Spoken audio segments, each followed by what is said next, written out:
जी, अपना परिचय बताएं। ऋषिकेश पांडे, जनपद मऊ में आज हिंदी दैनिक का ब्यूरो चीफ हूँ। मान्यता प्राप्त पत्रकार हूँ और जागरूक नागरिकों की श्रेणी में आता हूँ। क्या कुछ हुआ आपके साथ?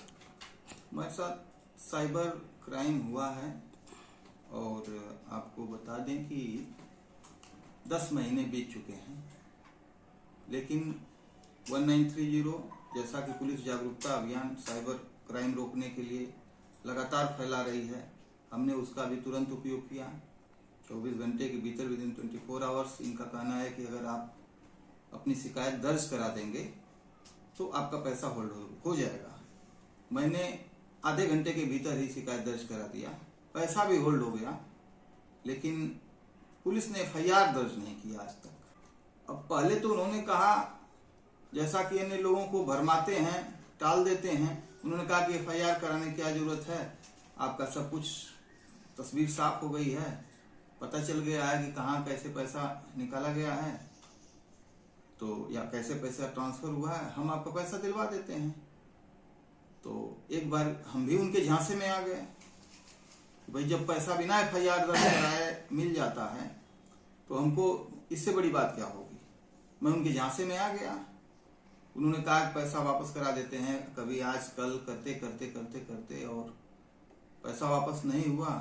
यहाँ तक कि मैं साइबर क्राइम थाना जो बना हुआ है वहाँ से लेकर के और सरा लखनसी थाना दोनों जगहों पर अपनी बात रखा, तहरीर दिया। FIR तो दर्ज नहीं की गई, जरूर एक फॉरवर्ड करके दस्तखत, थाने के दस्तखत मोहर करके हमको दिया गया। और हमने जब यह कहा कि भाई अगर आप लोग नहीं जा पा रहे हैं, वो अपनी मजबूरी बताने लगे कि हम कैसे जाएंगे वहाँ मुंबई, यहाँ से जाना पड़ेगा, काफ़ी खर्च आएगा।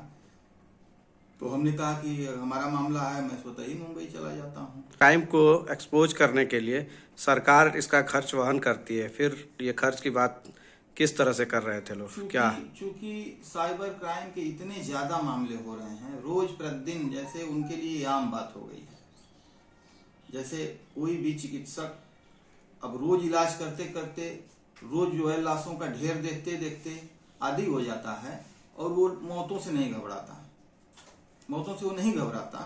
उसी तरह पुलिस भी जो है अब इन तरह के मामलों से घबराती नहीं है। उसको ये लगता है कि ये तो आम बात है, लेकिन जिस पीड़ित का, जिसका भी पैसा अगर चला जाता है, खाता साफ हो जाता है, उसके सामने जीविकोपार्जन का संकट आ जाता है।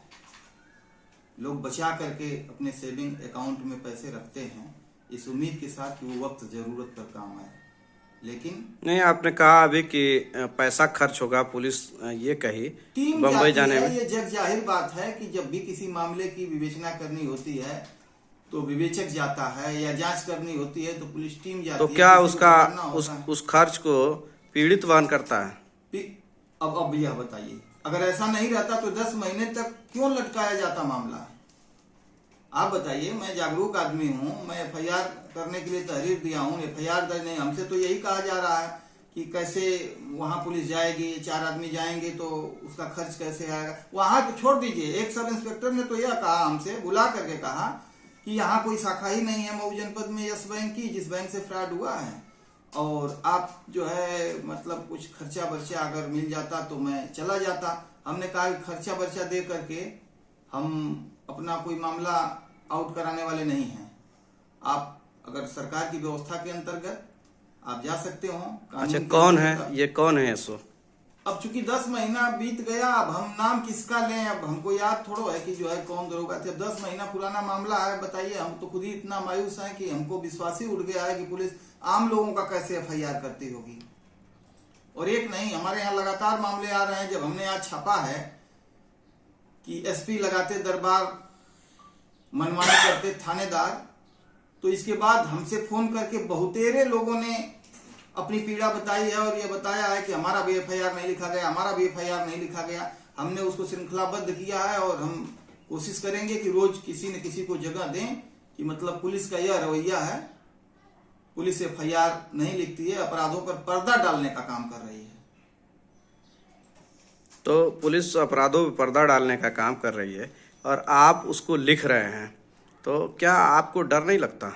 बात यहाँ डरने की क्या है? हम कह रहे हैं कि सांप का काम फुफकारना है, दीपक का काम जलना है। पुलिस का काम है FIR करना। लोग अपना अपना काम करें, हम भी तो अपना काम कर रहे हैं। हम कोई ऐसा काम थोड़ा कर रहे हैं कि हम जो है कानून से अलग हट करके काम कर रहे हैं और हम डरें। डरने के लिए तो हमने पत्रकारिता नहीं शुरू किया। पत्रकारिता तो सर पर कफन बांध करके और लोगों को न्याय दिलाना, यहाँ तो लोगों की न्याय दिलाने की तो बात ही छोड़िए। हम खुद ही पीड़ित हैं और हम न्याय नहीं अपने आप को खुद कर पा रहे हैं, तो मैं अंदर से थोड़ा अपने को कमजोर महसूस कर रहा हूँ। पुलिस अफसर इस पर मौन है, सरकार चुप है। अक्सर इस तरह के मामले अगर हो जाते हैं और मैं कोई लड़ाई लड़ता हूं तो अफसर मौन साध लेते हैं। ये बहुत खेद का विषय है। अफसरों को चाहिए कि इस मामले का संज्ञान लें और इस पर जो है प्रभावी कार्रवाई करें। आगे क्या आपका स्टेप रहेगा? आगे क्या रहेगा, बस वही जलते रहेंगे, समा है, जलते रहेंगे। धन्यवाद।